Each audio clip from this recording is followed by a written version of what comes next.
I'd like to read to you the book But No Elephants by Jeremy Smath.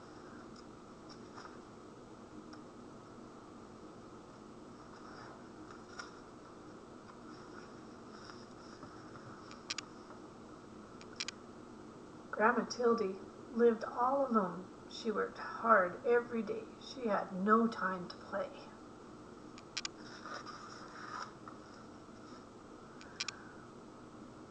One day, a man came to her house. He was selling pets. "Would you like to buy a canary bird?" asked the man. "Very well," said Grandma Tildy, "but no elephants." Grandma Tildy was cooking stew. The bird wanted to help, so he sang a song for her. It made Grandma Tildy happy. That night they sat down to eat the stew together, and it tasted better than ever before. The next day the pet man came again. "Would you like to buy a beaver?" he asked. "Very well," said Grandma Tildy, "but no elephants." Grandma Tildy needed firewood. The beaver wanted to help, so he cut the wood with his sharp teeth. That night they sat in front of the warm fire.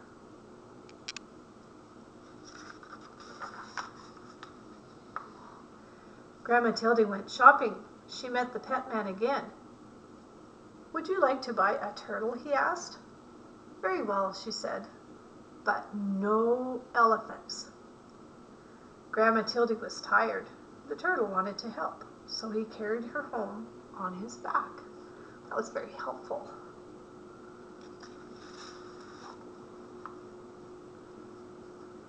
That night, Grandma Tildy washed the turtle and put him to bed. The next day it rained hard. The roof started to leak. Then someone knocked on the door. It was, you know who. Who do you think it is?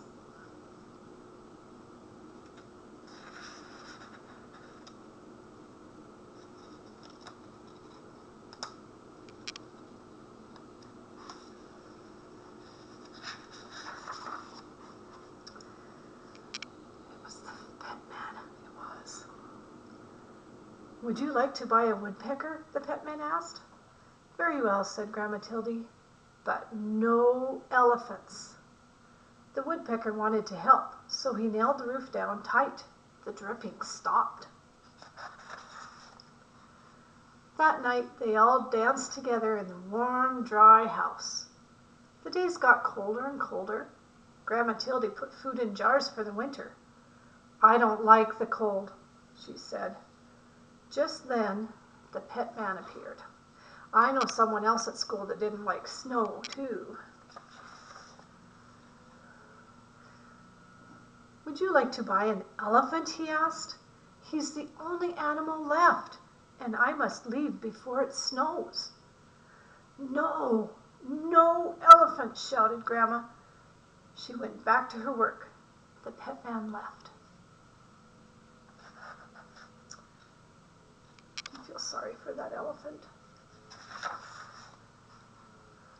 But the elephant stayed. It started to snow, and it kept on snowing.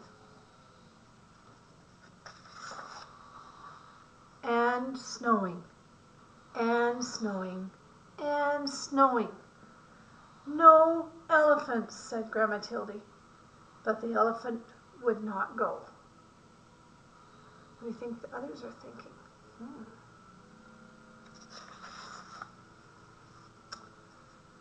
They could not see the elephant now, but they could hear him crying, and they felt sad. "Very well," called Grandma Tildy, "you may come in." The elephant was as happy as could be. Looks like he's doing snow angel or something in the snow. Big smile. But the elephant had a problem. He could not get through the door. So they all helped to push him inside. "Oh dear," said Grandma Tildy, "I hope the floor is strong. This is a very old house."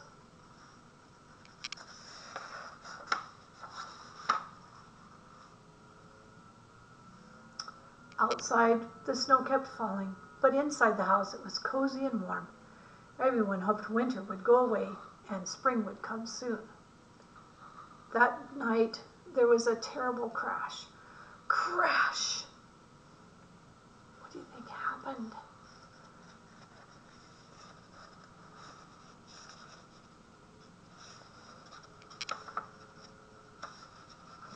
Suspense.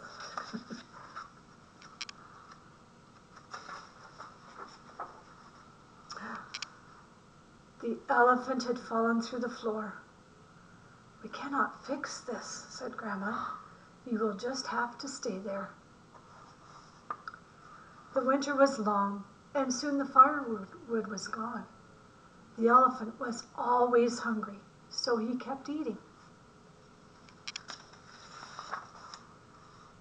And eating, and eating until all the food was gone. "We cannot leave, or we will freeze," said Grandma Tildy. "We cannot stay, or we will starve. What are we to do?" What do you think? What do you think they could do? I don't know. The elephant felt sorry. Then he thought of a way to help. He started to walk. He walked and walked and walked and walked. When he stopped, they were in a warm, sunny place. And that is where Grandma Tildy and her friends are today. So even the elephant was able to help. The end says, "Welcome, elephants." Hope you enjoyed that.